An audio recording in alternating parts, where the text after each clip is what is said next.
good morning sa inyong lahat. Ito ay nakaredy na ang Team Daddy Frankie para pumunta sa inyong lugar na kung saan ay napakalayong lugar. Hindi ko muna sasabihin mga kabayan, basta malayong lugar.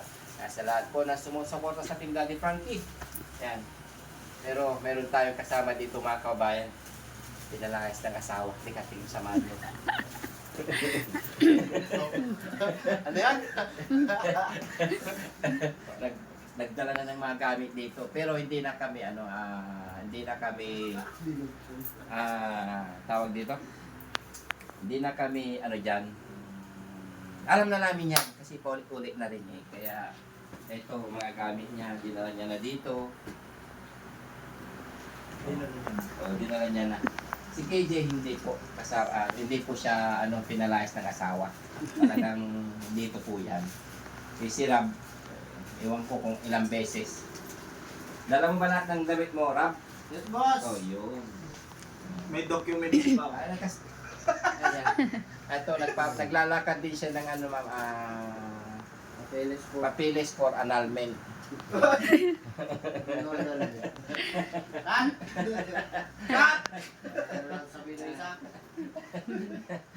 Yan mga kabayan, samahan niyo po ang Team Daddy Frankie. Diyan naman si Koreski ay naka-ready na rin po mga kabayan.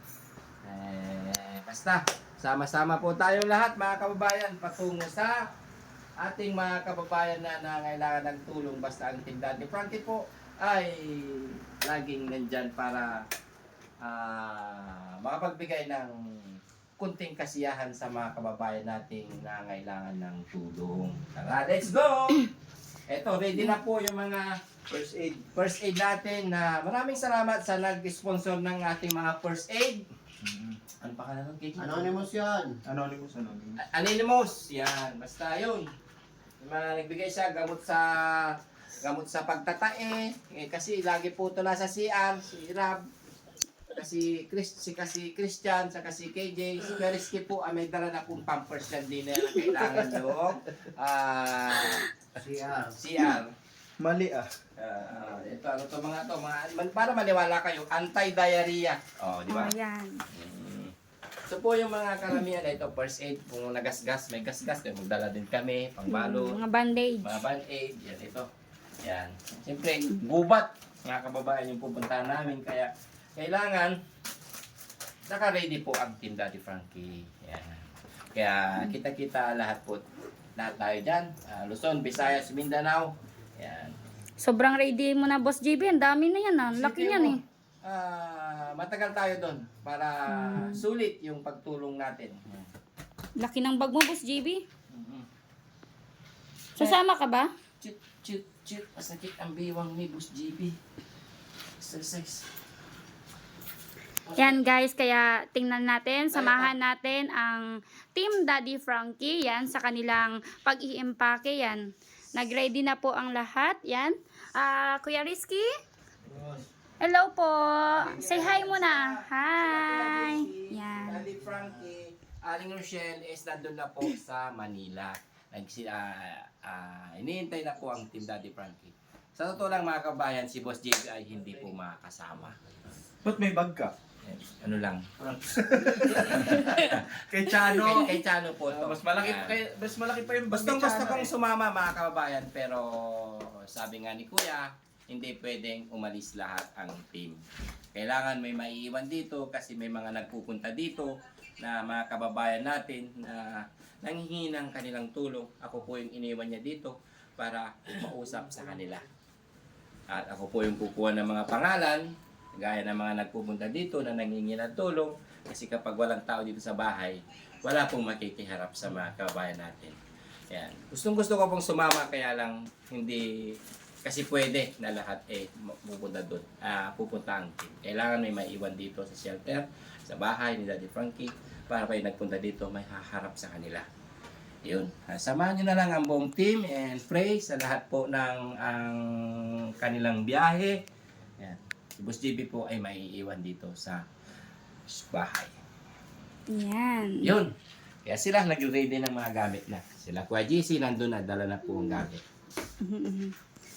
Yan. Ikaw, Kuya Rab, ano po yung masasabi niyo, Kuya Rab, sa trip na to ngayon? Ayan, mag-iingat po tayong lahat mga kababayan, no? So, abangan nyo na lang kami dyan sa aming pupuntahan. Rab, huwag ka mag-alala. Ano lang. Laban lang sa anumang pagsubo. Lagi mong isipin. Laban lang sa pagsubok. Okay na eh. Kasi naintindihan ko siya pare ko. Dito pa naman ang dahil sa kanilang nangyayari sa buhay nila. Wala, maayos na. Naman. Maayos na nakatali. Maayos na, nakatali na. Bago umalis mga kabayan, tinali niya na. Para Para di makapunta kung saan saan. para hindi raw makapunta kung saan saan ang kanyang misis. No, kasi mahirap kasi kapag ang misis mo nag-iisa lang sa bahay, mahirap na makapumunta sa kung saan saan. Kaya itinali niya na Para safe. para safety daw. Safety na. Safety na ba talaga yung asawa mo, Rab? Oo, safety yun. Yun. Baka makawala yun. Ay, hindi. Maigpit yung tali. Yun. Bahala ka. Kung ano man yung pinagdadaanan ninyo, kaya mo yan. Yan, ingat po tayo. Ikaw, Sir Ken, anong masasabi mo sa trip na to ngayon? Ayun, medyo excited, no? Kasi pangalawang pagkakataon, lalayo na naman ang buong Team Daddy Frankie kaysa yung last time sa Visayas. Ngayon, parting Mindanao. So, mga kababayan, abangan niyo po ang buong Team Daddy Frankie. Baka madaanan namin kayo. Kaway-kaway na lang po tayo. Kita-kita tayo sa Davao, mga kababayan. Yan. Kita-kita po tayo sa Davao. Ang mga kita po kay Ken, meron pong regalo. Sa lahat po na sumusuporta sa Team Daddy Frankie, thank you so much. Siguraduhin nyo magdala po ng flashlight. Kita-kita tayo dyan. Sige. Kasi parating na si Duterte sa Davao. Yun. Kita-kita tayo yan, Duterte. And Yan. Okay guys, yun na po muna for today's update and for today's video. I am Madam Ashtig. Yan. Kasama ng team dito ngayon. Kasama lang. Yan. Ay! Bago ko makalimutan, hello po.